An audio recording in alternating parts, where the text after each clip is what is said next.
Hello students, today we will discuss about mechanism of blood clotting. In previous segment we discussed about different type of clotting factors कि 13 clotting factors होते हैं which participate in cascade series of reaction which help in formation of blood clot to halt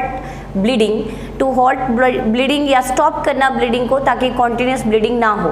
तो this permanent blood coagulation is said to be secondary haemostasis की blood clot की formation कैसे होती है, कौन कौन से मेजर स्टेप इन्वॉल्व है. तो this blood coagulation operated in 3 major step.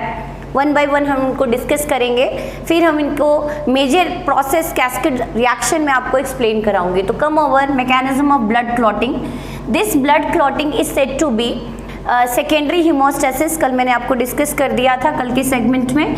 तो next, this blood coagulation operated in major 3 steps. First one is formation of step 1, formation of thromboplastin activator.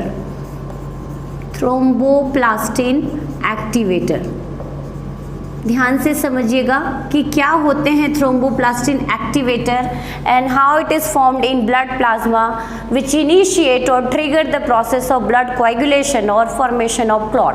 तो first one, in when blood vessel injured, जब भी कोई injury होती है, cut लगता है, then 2 process या हम कहें कि 2 पार्ट्स में ये प्रोसेस इन्वॉल्व होती है, 2 स्टेप में ये ऑपरेट होती है. पहले स्टेप में both external and internal factors involve in here formation of these thromboplastin activator. तो इट इन्वॉल्व 2 पाथवे.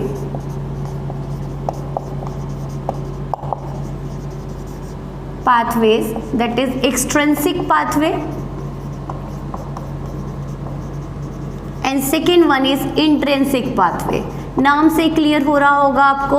एक्सट्रिंसिक का मतलब एक्सटर्नल, इंट्रिंसिक का मतलब इंटरनल. तो this extrinsic pathway trigger when tissue get injured, जब ब्लड वेसल इंजर्ड होती है. तो operated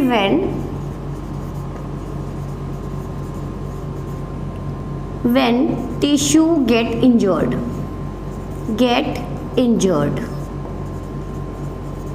and this intrinsic pathway operated when blood exposed to collagen fiber. Hence there is formation of 2 type of thromboplastin. जब extrinsic pathway activate होते हैं तो कैसे thromboplastin बनते हैं, एक्सटीरियो थ्रोम्बोप्लास्टिन या एक्सो थ्रोम्बोप्लास्टिन. और जब ब्लड एक्सपोज होता है कोलेजन फाइबर, मैंने आपको हिस्टोलॉजी ऑफ ब्लड वेसल में पढ़ाया था कि outermost covering is made up of collagen fibre and when blood component expose to collagen fibre then endothromboplastin are formed. तो हेयर इंपॉर्टेंट क्वेश्चन है निट का. This extrinsic pathway lead to formation of exothromboplast, whereas this intrinsic pathway lead to formation of endothromboplast. तो आपसे पूछा जाए what is the source of hair exothromboplast. तो hair source of exothromboplast is injured tissue and the source of endothromboplast is degraded या हम कहें कि degenerated blood platelets. So here the source of endothromboplast, source क्या है इसका आप लिख लें. Here the source of endothromboplastin is degenerated platelets. These thromboplastin convert in plasma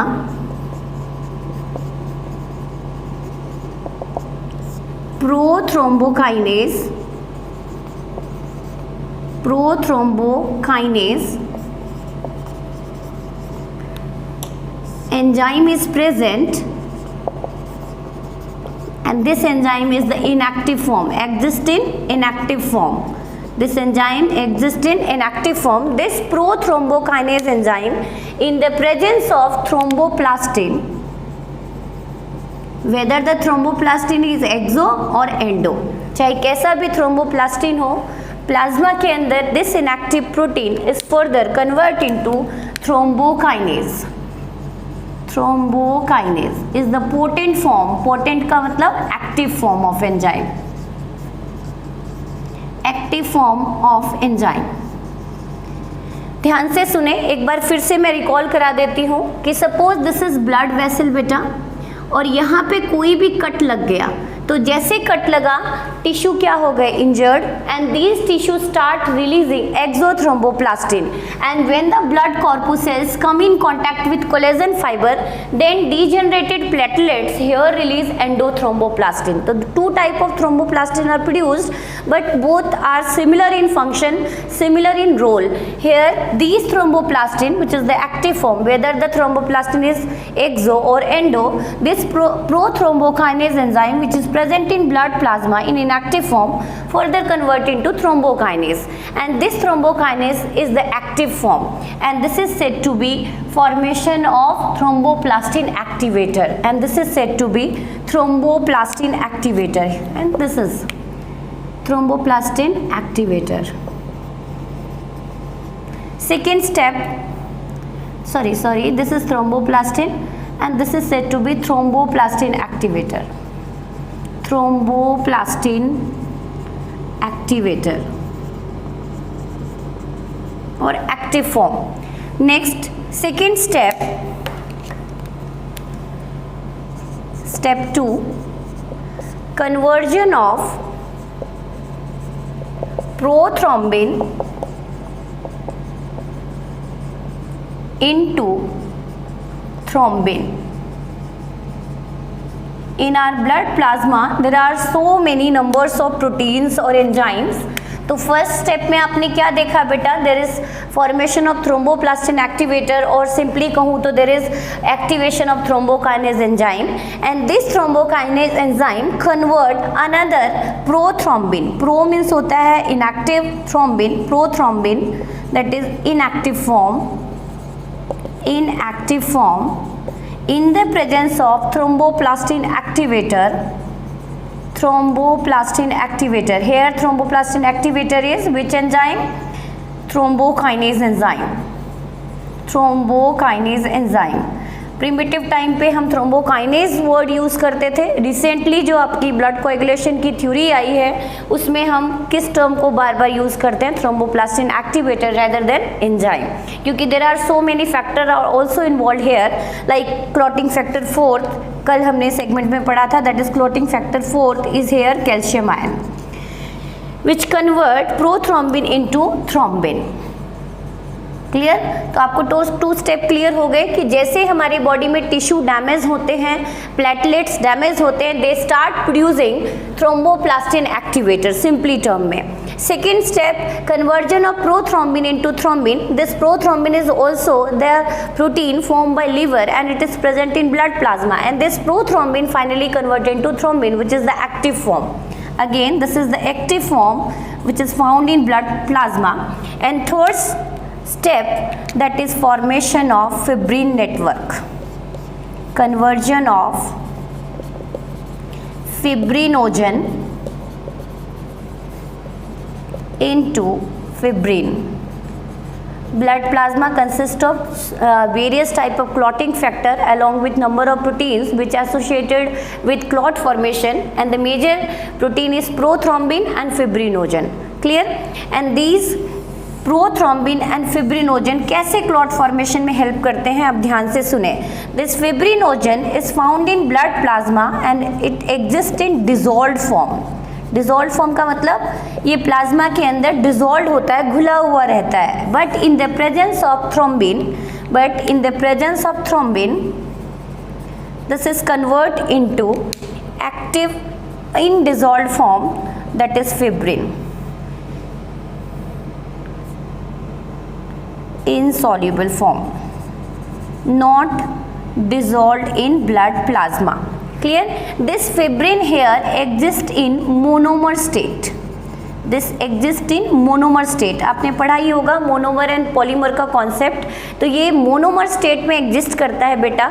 and in the presence of clotting factor 13, here in the presence of clotting factor 13, this monomer fibrin converted into polymer form, that means it undergo polymerization. What do you mean by polymerization here? जैसे मैं कहूँ कि अभी तक plasma के अंदर dissolve form में था, लेकिन जैसे ही थ्रोम्बिन आया, थ्रोम्बिन ने इसको किस फॉर्म में कन्वर्ट कर दिया? फिब्रिन, छोटे छोटे थ्रेड फॉर्म में। क्लियर?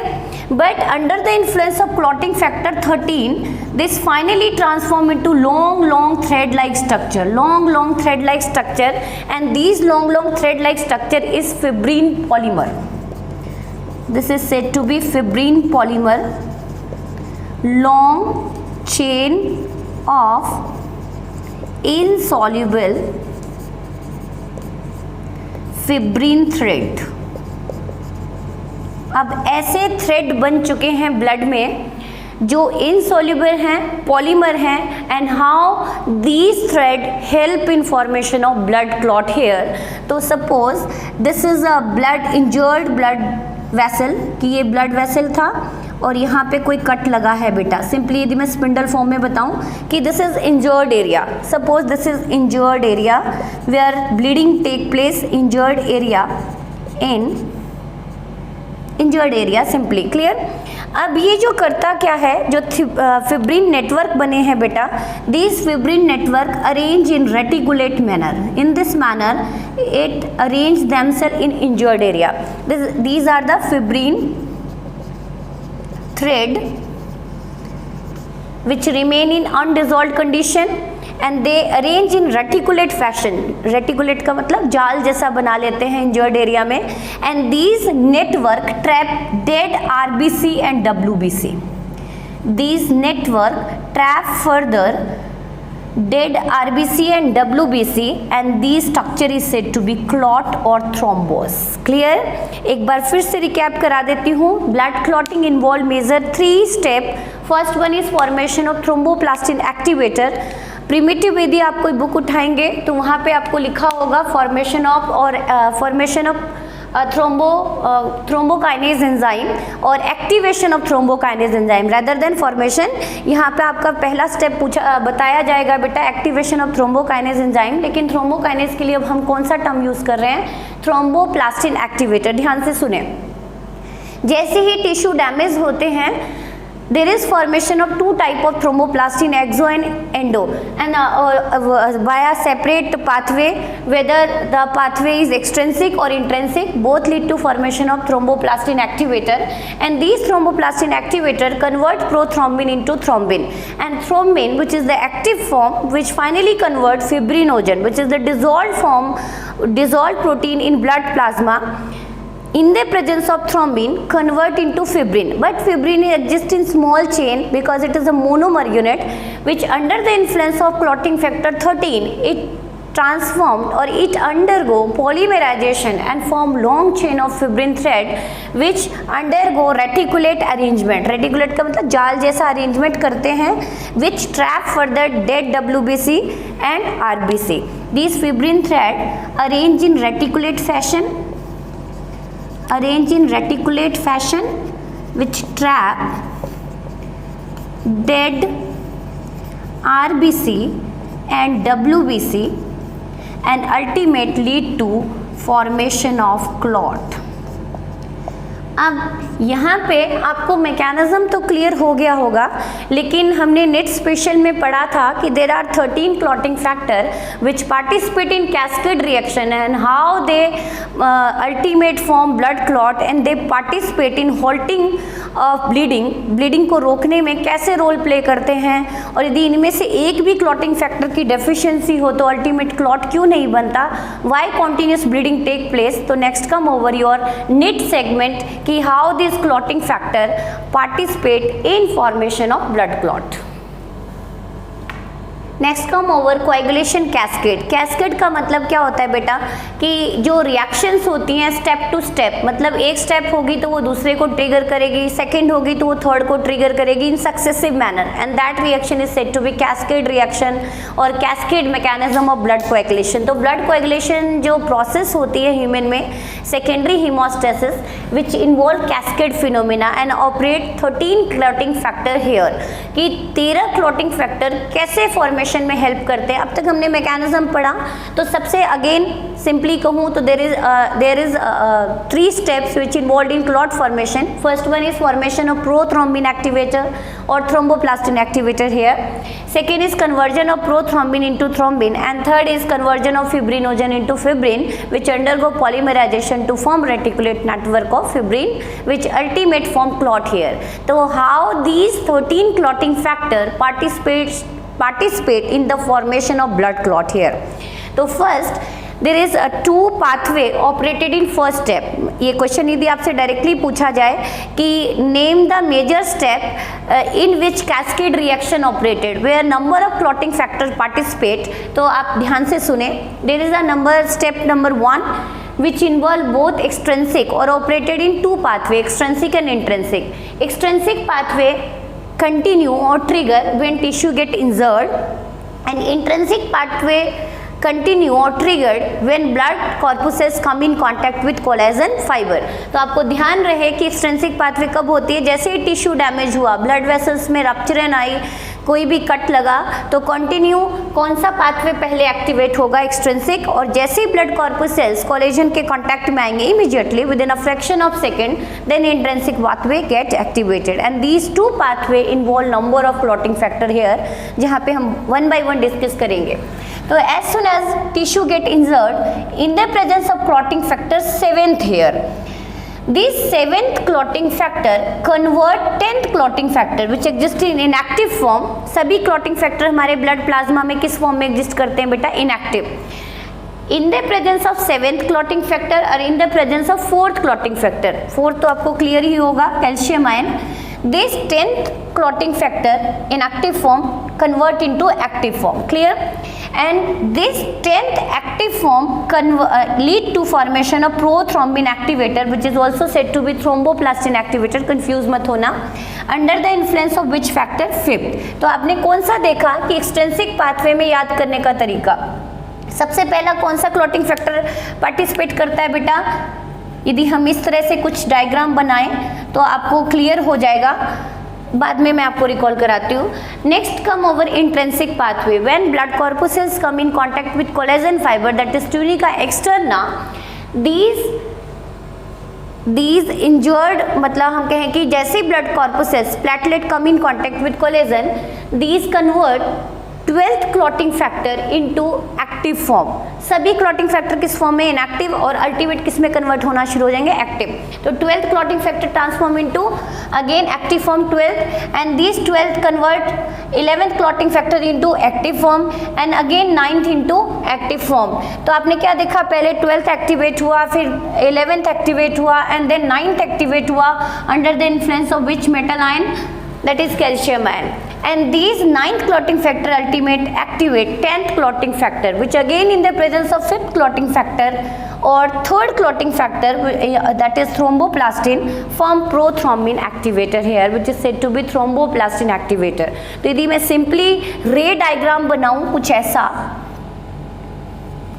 सिंपली यदि मैं आपको लर्न करने के लिए ऐसा डायग्राम बनाऊं तो it resemble to Y alphabet, Y alphabet, that is extrinsic pathway and this is intrinsic pathway, clear? extrinsic pathway में पहले कौन सा पार्टिसिपेट किया बेटा, 7th, फिर कौन सा पार्टिसिपेट किया, 10th, फिर कौन सा पार्टिसिपेट किया, 4th, एंड फिर कौन सा पार्टिसिपेट किया, 5th, clear? and now this in intrinsic pathway first 12th, then 11th, then 9th and then again 10th, यहाँ पे आप थोड़ी सी नंबरिंग, क्योंकि हम रोमन नंबर में रिप्रेजेंट करते हैं, sorry, 7th, 10th, 4th, 5th, 10th, again 10th के बाद सीधा 9th, 10th और इसके बाद 4th और 5th। थोड़ा सा इसको हम लंबा कर देते हैं, फिर आपको याद रहेगा clearly. these Y alphabet, and this lead to formation of thromboplastin activator or prothrombin activator. Clear?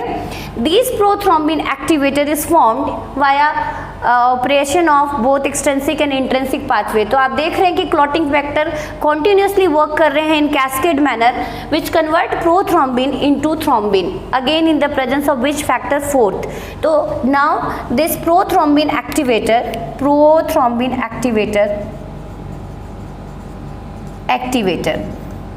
तो how many clotting factor participate in formation of prothrombin activator in extrinsic pathway for 7th, 10th, 4th, 5th.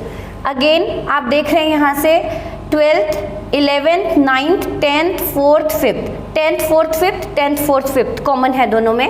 And these prothrombin activator convert prothrombin into thrombin, and in step 3rd this fibrinogen ultimate convert into fibrin in the presence of thrombin here, and under the influence of which clotting factor 13. यहाँ पे फिर 4th आ गया, फिर किसकी formation हो गई बेटा, यहाँ पे सेकेंड थ्रोम्बिन की, second step, and 3rd step which convert fibrinogen into fibrin. Here which clotting factor is participate is 13. तो इस तरह से आपने देखे कि सभी क्लॉटिंग फैक्टर पार्टिसिपेट करते हैं fibrinogen itself clotting factor number 1। तो हमने सारे क्लॉटिंग फैक्टर यहाँ पे देखे कि सभी कैस्केड मैनर में वर्क करते हैं and ultimate lead to formation of fibrin thread which exist in polymer form which arrange in reticulate fashion and trap dead WBC and RBC and ultimate lead to formation of blood clot to halt bleeding, to stop bleeding, and that is said to be secondary hemostasis. Thank you.